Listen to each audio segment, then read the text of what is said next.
that make you feel? Giving a child his freedom. Sound of Freedom has made over $100 million at the box office, proving popular with some conservative audiences. It is the fastest growing international crime network that the world has ever seen.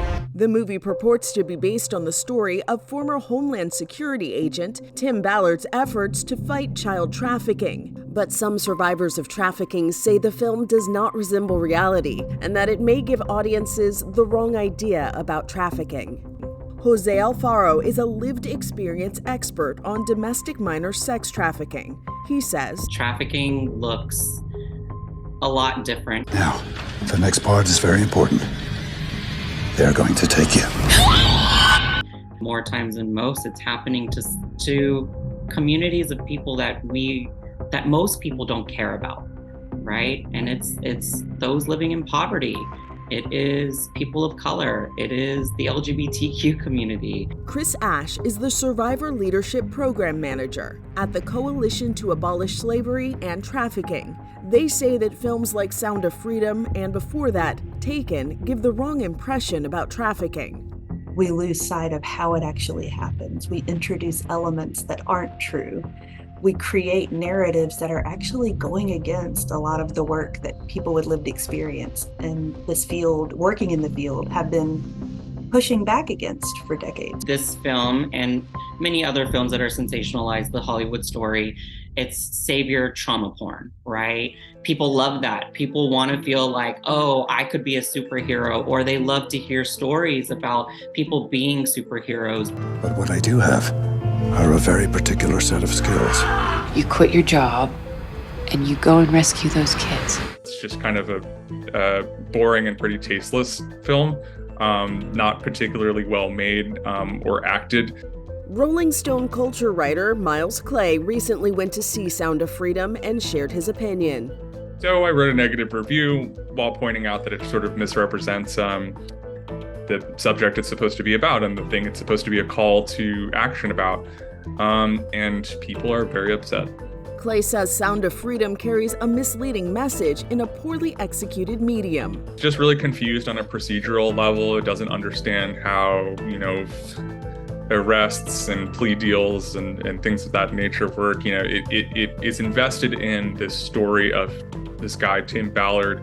He basically becomes an international espionage guy, just totally unsanctioned by the US government. So, in a sense, the movie is not interested in how these things get done or, how people get prosecuted or funneled into the system, because the paperwork is boring, of course, and there's a sense that that's not doing anything, and you actually have to go down there and you have to be kicking down doors and arresting these guys just basically on no authority but your own. It's like a citizen's arrest. It's very goofy that way. Movie and TV representations of anything are going to be edited and changed and fictionalized in ways that make it engaging, because honestly, if you wanted to watch a 2-hour movie about someone who's a trafficking victim sitting around struggling internally with whether or not they should leave or stay,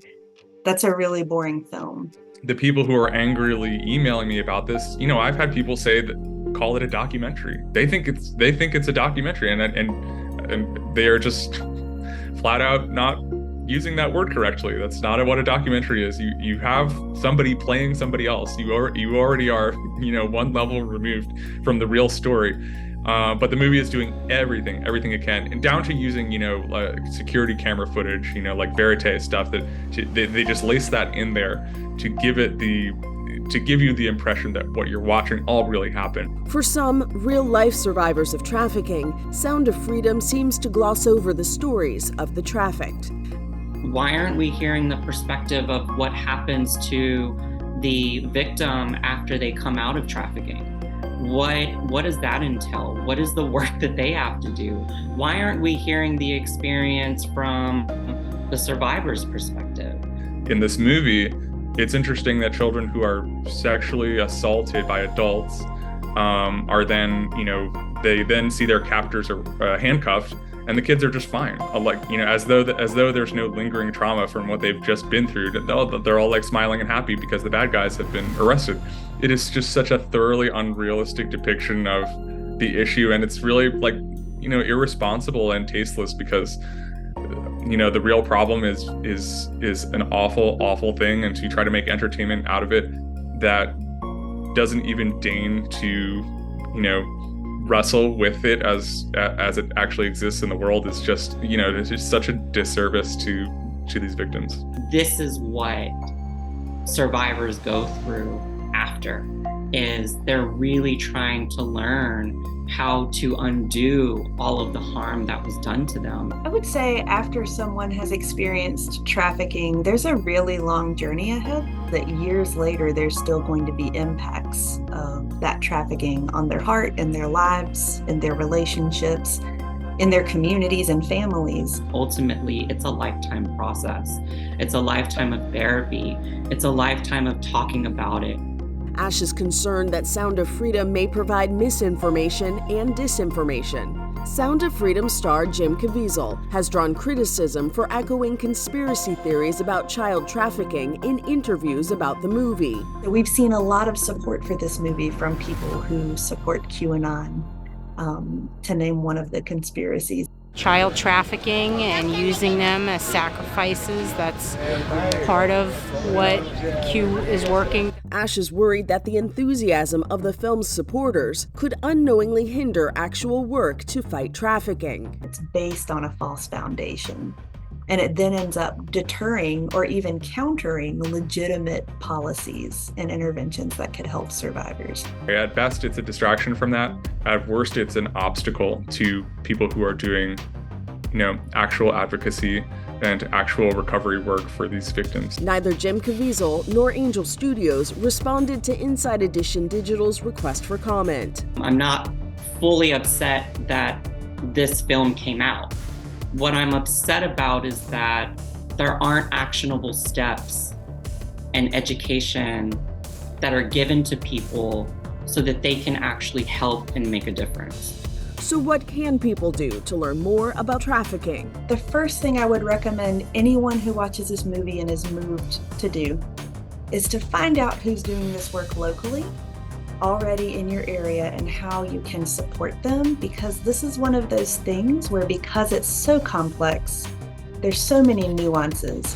We've built a body of evidence about what works and what doesn't and what causes harm, that for someone to jump in quickly without really spending time to learn that, they run the risk and likely will cause more harm than good. So find out who's already doing it. What do they need to better support their work, and engage in that way. Putting money into homeless shelters, putting money into our communities, donating your time, getting educated on the reality of human trafficking, or even helping to change legislation within your own state, to really make sure that we're creating safety in our own communities. There's wonderful resources. I know specific to child trafficking, Love 146 is an exceptional and reputable organization that has a great blog post out there, kind of giving people who were motivated by this movie some practical tips on what to do. I also know that Freedom Network USA has a lot of great resources about how trafficking actually happens, that's rooted in really understanding risk factors. Chris Ash worked with the National Survivor Network to release a statement on Sound of Freedom.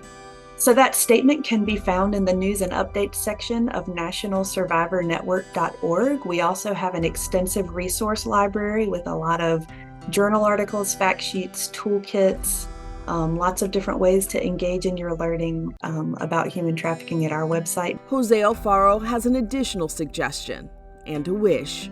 The only way that we're going to help end a situation is if we hear the many different stories of how this is impacting different communities or different people who come from different walks of life. I just wish that people would be a little more compassionate towards others. Just because we're different or our stories are different or where we come from is different, at the end of the day, we can just be compassionate. This is Inside Edition Digital.